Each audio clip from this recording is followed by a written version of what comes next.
Hey folks, so just documenting this because it's something a little bit different to what we normally put on this channel. This is the kind of lows of traveling with camper vans and van life, all that sort of stuff.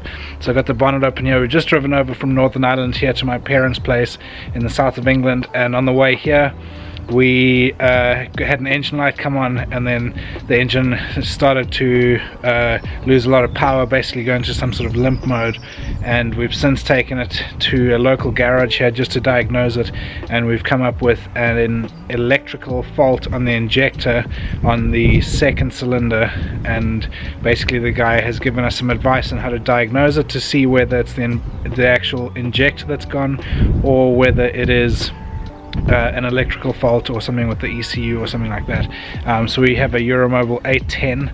It's a 2005 Fiat chassis. So I'm going to show you here quickly what I'm going to be getting after. Basically going to take all that cover off there to be able to get to the top of the injectors, take the electrics out, take the plugs out, and see what I can do in terms of actually diagnosing it to see if we can fix it ourselves or whether we need to take it to a garage to get the injectors pulled and new ones put in. So yeah, let's go.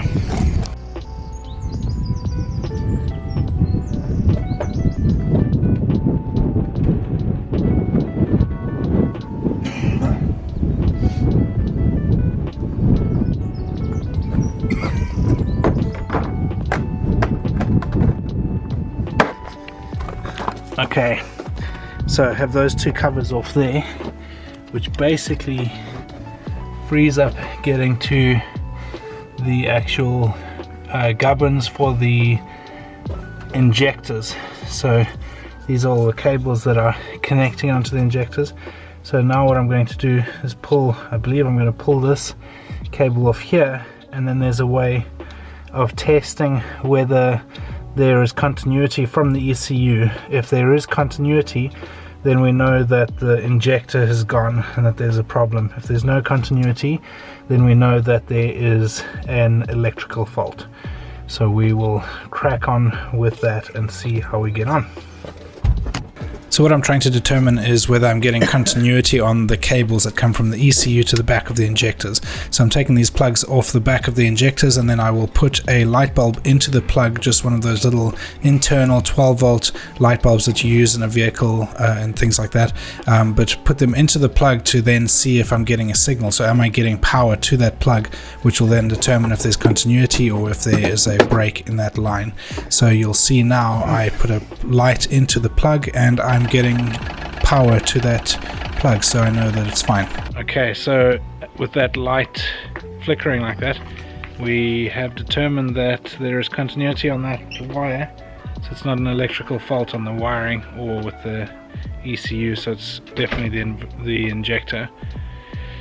So yeah, gonna have to read up on it and see, but basically it looks like if you have that where your engine light comes on and then you slowly and gradually start losing power, basically it's probably an injector that's gone. But I'll keep you guys posted, and we'll carry on making this video as the thing progresses and we get some sort of resolution and figure out what we do, because we're only due to be here in England for a week, and who knows what we're going to do and how we're going to get home and all that jazz. So yeah. Oh dear.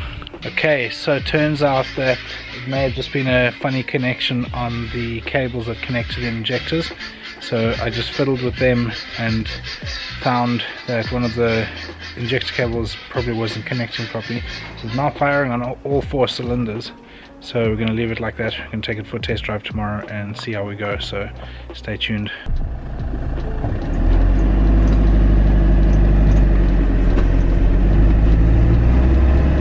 So far so good, seems to be running smoothly, so just taking the little plugs off of the back of the injectors and cleaning them and then putting everything back together and making sure that they have a connection seems to have done the trick. So thankfully it was a very easy fix this time around, but these particular engines are notorious for that going wrong on them, so it'll just be something that we'll keep a lookout in the future, and hopefully we don't have the same problem again. But at least we know if that does happen, it's a good thing to check. That's not that difficult to do, so yeah, it's good.